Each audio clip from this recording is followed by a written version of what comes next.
হেই আসসালামু আলাইকুম সবাইকে, কী অবস্থা সবার? কেমন আছেন আপনারা সবাই?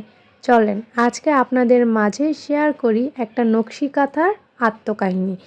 এই কাঁথাটা শুরু করেছি প্রায় ১.৫ মাস হয়ে যাবে।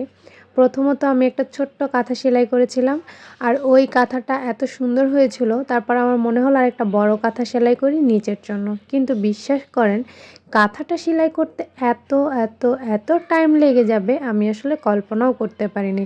১.৫ মাস হয়ে গেছে, এখনও আমি এক সাইডের এক পাশই সেলাই করতে পারিনি। আর এটা যেহেতু জোড় বেজোড় কাঁথা, সো প্রথম দিকে একভাবে সেলাই করতে হয়, তার পরের বার আবার আরেকভাবে সেলাই করতে হয়। এভাবেই আসলে কাঁথাটা তৈরি হয়। তো ঘরে সেলাই করতে করতে দেখতেছিলাম যে চশমা পরে সেলাই করছিলাম, লাইট জ্বালানো লাগছিল, তো একটু কেমন জানি লাগছিল। তো যেই ভাবা সেই কাজ, দৌড়ে ছাদে চলে গেলাম।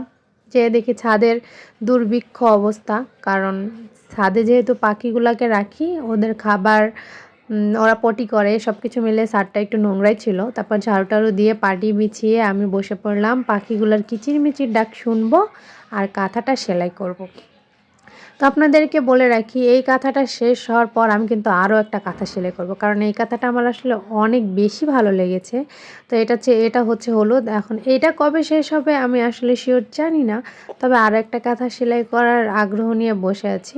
কাঁথাটা কিন্তু সত্যি অনেক বেশি সুন্দর, অনেকটা টাইম লেগে গেলেও কাঁথাটা সুন্দর হবে এই আশাতেই কাজ করছি। যদিও বাসার মধ্যে সেরকম কোনো কাজ নেই আমার, তো বসে টুকটাক কাঁথাটা সেলাই করা হয়েই যায়। তার মধ্যে এই নভেম্বর মাসে যত বিপদ আপদ সব আমার মধ্যে দিয়ে চলে গেল। তারপর আমি শারীরিকভাবে একটু অসুস্থ, প্রচুর মাথা ব্যথা, যার কারণে ঠিকঠাকভাবে সেলাইটা করতে পারছি না। ঠিকঠাক সেলাই করলে হয়তো ১.৫ মাসে হয়ে যেত। তো যাই হোক, এত তাড়া নেই, আস্তে ধীরে হয়ে গেলেও হয়ে যাবে। তো এই আপনাদেরকে এখন দেখাবো, দেখেন কাঁথাটা কতটুক হয়েছে।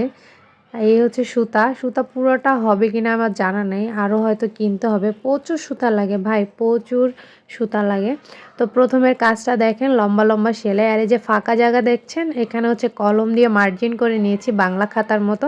আর এই যে দেখতে পাচ্ছেন, ফাইনাল লুকটা এরকম হবে। তো পুরাটা শেষ করার আগেই আমি আসলে একটু ফাইনাল লুকটা নিয়ে নিয়েছিলাম যে কেমন হবে এটা দেখার জন্য। তো একটা কাঁথা দেখেন বহু রূপ, সেলাই করার আগে একরকম, সেলাই করার পরে একরকম, মাঝখানে আরেক রকম, কমপ্লিট করার পরে আরেক রকম। চিন্তা করেন একটা কাঁথার কত রূপ। যদি এরকম কমপ্লিটও না করি, এমনিতেও রাখি, তাও কিন্তু সুন্দর লাগবে। দেখেন হিজিবিজি একটা সেলাই। তো যাই হোক, আমি একা একা সেলাই করি নাই, আমার সাথে আমার ভাতিজাও ছিল। ও বসে বসে হচ্ছে আমার সাথে, দেখেন ফিল্টারটা ওর অনেক ভাল লাগে, যার কারণে যখনই আমি এই ফিল্টারটা দিই দৌড়ে চলে আসে। আমি, আমার কাঁথা, আমার পাখি, আমার গাছপালা, আমরা সবাই এখানে একসাথে আছি। আর এই কাঁথাটা আপনাদের কাছে কেমন লেগেছে অবশ্যই কমেন্ট করতে ভুলবেন না। আর সবাইকে অনুরোধ করব ভিডিওটা পুরোটা দেখবেন, আর অবশ্যই ভিডিও দেখা শেষ হলে একটা সুন্দর করে শেয়ার করে দিয়ে যাবেন। আপনি একটা ভিডিও আমার শেয়ার করে দিলে আমার অনেক উপকার হবে।